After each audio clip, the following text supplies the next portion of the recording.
मंडल जय संविधान है, इंकलाब जिंदाबाद।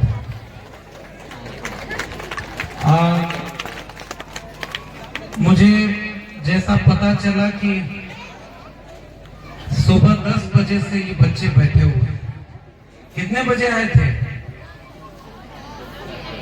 इतने थक गए हैं कि अभी बोल भी नहीं पा रहे। भूख लगी है? सब कह रहे हैं हाँ भूख लगी है। छोटे बच्चे बैठे हुए हैं और बड़े बच्चों से चुप कराएंगे। अभी थोड़ी देर बाद अगर खड़े ही हो गए कि नहीं अब सम्मान दो, पुरस्कार दो और खाना वाना। हम लोग देर से आए, बच्चे समय से आ गए। और ये मंच इस मामले में बड़ा अलग है कि 4 साल 5 साल 6 साल तो बड़ा अलग तरह का इम्तिहान का वक्त है। ये आपने हमें मुश्किल में डाल दिया है। फिर कोई कार्यक्रम होगा तो उस पर बात कर लेंगे कि संविधान कैसे खतरे में है, दलितों पिछड़ों का आरक्षण कैसे खतरे में है, क्योंकि बहुत देर से ये बच्चे बैठे हुए हैं। तो सबसे पहले मैं पूरी तरह बनाया है और बहुत सारे आयोजक लोगों का नाम है, मैं नाम किसी का नहीं ले रहे थे तो उन्होंने ये बात कही कि बड़ी मुश्किल से संघर्ष करके विद्यालय खोला और विद्यालय आगे बढ़ाया। और जब वो ये कह रहे थे कि अपनी माँ की याद में इस विद्यालय की बुनियाद रख, अपनी माँ को याद करते हुए, और आज वो सारे लोग कितने खुश हो रहे होंगे जिनके नाम पर विद्यालय चल रहा है। इसलिए मैं प्रबंधकों के आपने शिक्षा और कलम किताब के जरिए इस विचार की यात्रा को आगे बढ़ाने का काम किया, क्योंकि सबसे महत्वपूर्ण चीज होती है शिक्षा। लेकिन आजकल शिक्षा कैसे दी जा रही है? 2 तरह की शिक्षा इस देश में है। प्राइमरी स्कूल में, सरकारी स्कूल में बच्चे पढ़ते हैं क से कबूतर, ख से खरहा, ग से गधा, पढ़ते हैं कि नहीं? से कंप्यूटर। अब एक बात बताओ, जो क से कबूतर पढ़ा है और दूसरा जो क से कंप्यूटर पढ़ रहा है, दोनों की शिक्षा एक जैसी, दोनों बच्चों का भविष्य एक जैसा होगा क्या? इसलिए शिक्षा सबको मिले, ये जिम्मेदारी बाबा की सरकार के ऊपर थी कि किसी की जेब में पैसा है कि नहीं है, गरीब है, कमजोर है, दलित है, पिछड़े हैं, किसान है, मजदूर है। अगर पहले कोई नहीं पढ़ पाया तो बच्चों को शिक्षा मिले, लेकिन अब सरकार शिक्षा नहीं देना चाहती और पैसा कहीं और जाता है। बचपन में हम लोग छोटे छोटे थे, स्कूलों में पढ़ाया जाता था, बच्चों को भी पढ़ाया जाता होगा, उठो लाल अब आंखें खोलो, पानी लाई हूं मुंह धोलो।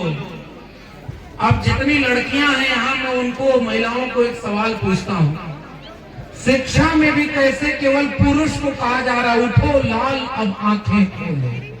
लाल को ही पढ़ाया जाए, लाल को ही आगे बढ़ाया जाए। बेटा है तो बेटे को ही शिक्षा दो, बेटे को ही कि अगर थोड़ी भी उम्र बड़ी होने लगे तो ऐसा लगता है कि वो बोझ बन गई है, उनकी शादी विवाह कर दो। इसलिए जितने अपने भविष्य के लिए लड़ लेना कि बिना किसी अच्छे भविष्य के, अपने करियर के, हम किसी और की बाधा को नहीं बांधेंगे और तब तक शादी नहीं करेंगे जब तक हमको पढ़ने का पूरा मौका आप देंगे। बताओ ये बात सही है कि नहीं सही है? जितने माताजी पिताजी लोग आए हैं, अच्छी अच्छी बात सुन के बहुत अच्छा लगता होगा। आजकल सब लोग चाहता है भगत सिंह पैदा हो, लेकिन अपने घर में नहीं, पड़ोसी घर में। तो भाई आप अपने लड़कियों को शिक्षा क्यों नहीं देंगे और लड़कियों को पढ़ाई कराएंगे? तो लड़कियों की शिक्षा पीढ़ियां बदलने का काम करती है। और आप मछली शहर के लोगों, आपको मैं फिर से बधाई देता हूँ, कितने प्रतिभाशाली हमारे, सुना है ना सबने? अब सोचिए आप शिक्षा क्या दे रहे हैं, बड़े लोगों को समझा रहा हूँ। मम्मी का काम है रोटी बनाना, बोलो सब जाकर के देश में आगे बढ़ाओ। और इसलिए बाबा साहब डॉक्टर अंबेडकर को अपना नायक क्यों मानते हैं? कि उन्होंने महिलाओं को बराबरी का हक देने का काम किया है। बाकी आपको जिसकी पूजा करनी है पूजा करिए, लेकिन पढ़िए जरूर कि जिसने महिलाओं को बराबरी का हक दिया है, उन वैचारिक पुरुषों को भी उदाहरण कैसे होते हैं। मैं देख रहा था, हमारे यहाँ कहा जाता था, करत करत अभ्यास ते जड़मती होत सुजान, और रस्सी आवत जात से सिल पर पड़त निशान। पुराने लोग जितने हैं सरकारी स्कूल से पढ़ाई किए होंगे, बताइए सही कह रहा हूं कि नहीं? बताइए आप लोग, जब पहले तो सरकारी स्कूल ही हुआ करता था, और वहीं से अच्छी पढ़ाई करके 8 आना 4 आना रुपया दे करके पढ़ाई कर लिया और आज यहाँ तक पहुंचे। आज सच सच बताइए, अगर जेब में पैसा नहीं है, सरकारी स्कूल में अच्छी पढ़ाई होती है क्या?